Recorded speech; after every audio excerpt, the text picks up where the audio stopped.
वर्गसमीकरणे या प्रकरणामध्ये आपण वर्गसमीकरणाची मुळं शोधून काढण्याच्या दोन पद्धतींचा अभ्यास यापूर्वी केलेला आहे. अवयव पद्धती आणि दुसरी म्हणजे पूर्णवर्ग पद्धती. त्यानंतर तिसरी पद्धत आहे ती म्हणजे सूत्र पद्धती. या सूत्र पद्धतीचा अभ्यास आपण आज करणार आहोत. वर्गसमीकरणाचं सामान्य रूप हे ax वर्ग अधिक bx अधिक c बरोबर 0 हे आहे. यामध्ये a, b आणि c या वास्तव संख्या आहेत. या वास्तव संख्या आहेत व x हे चल आहे. तर या चलाची किंमत काढण्यासाठी आपल्याला सूत्राचा उपयोग येथे करायचा आहे आणि ते सूत्र आहे x बरोबर ऋण b धन ऋण वर्गमुळात b वर्ग वजा 4ac भागिले 2a. येथे आपल्याला x च्या दोन किमती मिळतील. x बरोबर ऋण b धन वर्गमुळात b वर्ग वजा 4ac भागिले 2a आणि दुसरी किंमत असेल x बरोबर ऋण b ऋण वर्गमुळात b वर्ग वजा 4ac भागिले 2a. या सूत्राचा उपयोग करून आपल्याला वर्ग समीकरणाची मुळं ही सूत्र पद्धतीने शोधून काढायची आहेत. येथे वर्गमुळात b वर्ग वजा 4ac हे जे आहे याला आपण विवेचक असे म्हणतो. विवेचक हे b वर्ग वजा 4ac याला आपण विवेचक म्हणणार आहोत आणि विवेचक जे आहे ते डेल्टा या चिन्हाने दर्शवलं जातं. सर्वप्रथम आपण सूत्राचा उपयोग करताना ह्या विवेचकाची किंमत काढून घ्यायची आणि विवेचकाच्या किमतीवरच आपल्याला लक्षात येतं की पुढे वर्गसमीकरणाची मुळं शोधून काढताना आपल्याला ते उदाहरण पुढे सोडवायचं आहे की नाही आहे आणि वर्गसमीकरणाच्या मुळांचं स्वरूप कसं असणार आहे हे आपल्याला विवेचकाच्या किमतीवरूनच लक्षात येईल. म्हणजेच काय, जर विवेचकाची किंमत ही धन असेल तर या वर्गसमीकरणाची मुळे ही असमान मुळे आहेत. असमान मुळे असतील म्हणजे दोन मुळं आपल्याला मिळतील किंवा ज्याच्यापेक्षा जास्तही मुळे मिळू शकतात, ती असमान असतील. जर विवेचकाची किंमत 0 आली तर मात्र या वर्गसमीकरणाला एकच मूळ असेल किंवा समान मुळे असतील असं आपण त्याला म्हणतो. इथे आपण म्हणणार आहोत समान मुळे.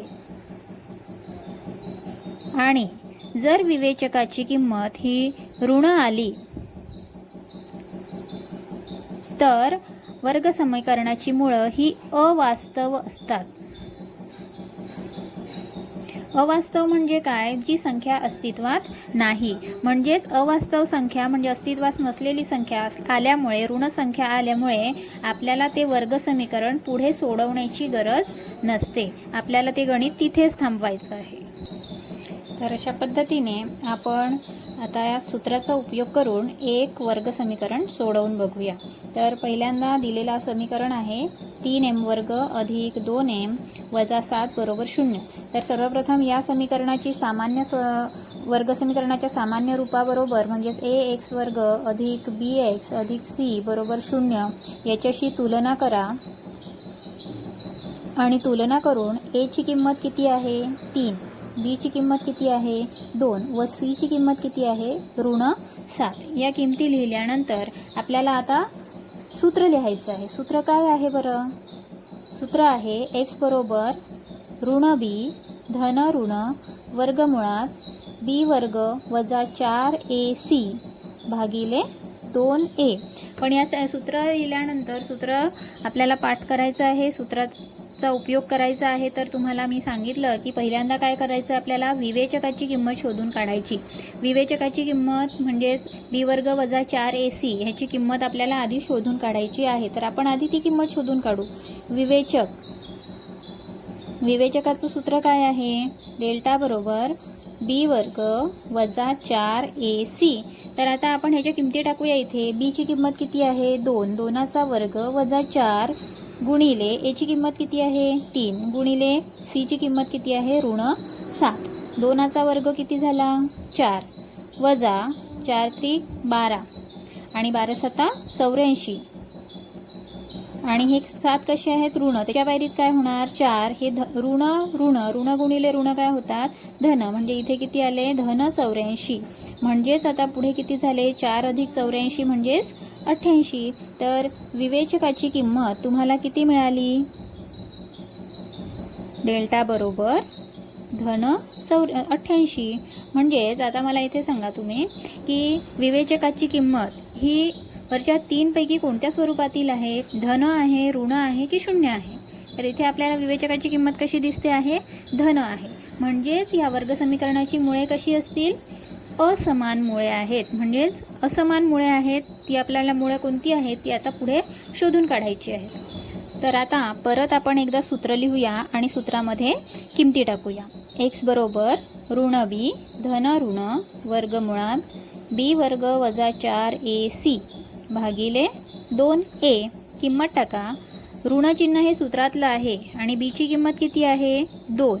धन किंवा ऋण वर्गमुळात बी वर्ग वजा 4ac म्हणजेच विवेचकाची किंमत आपण शोधून काढलेली आहे.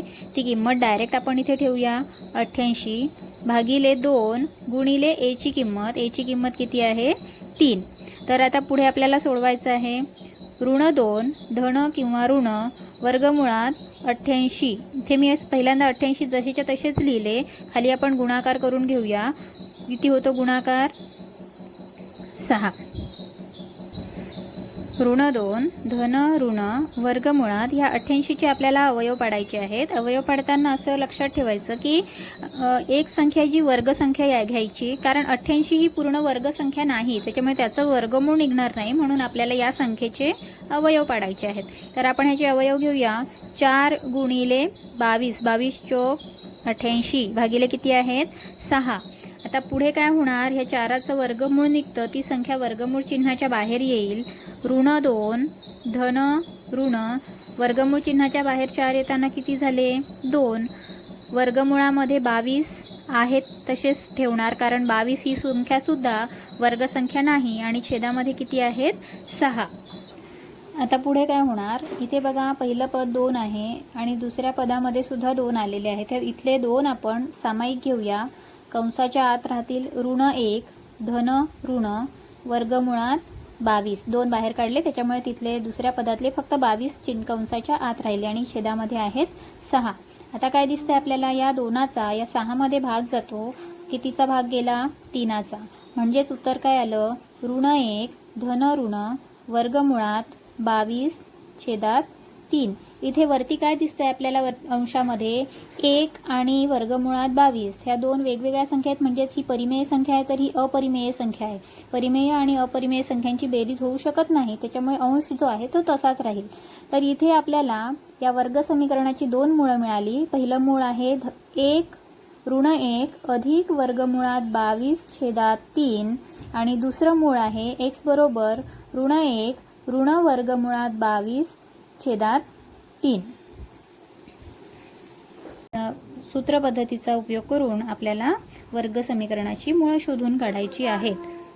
परत एक उदाहरण आपण बघूयात. सूत्र पद्धतीचा उपयोग करून वर्ग समीकरणाची मुळे कशी शोधून काढायची. तर सर्वप्रथम मला सांगा, आपण आधी काय करणार आहोत, तर दिलेल्या वर्ग समीकरणाची सामान्य स्वरूपातल्या वर्ग समीकरणाशी तुलना करायची. सामान्य स्वरूपातलं वर्ग समीकरण काय आहे, ax वर्ग अधिक bx अधिक c बरोबर 0.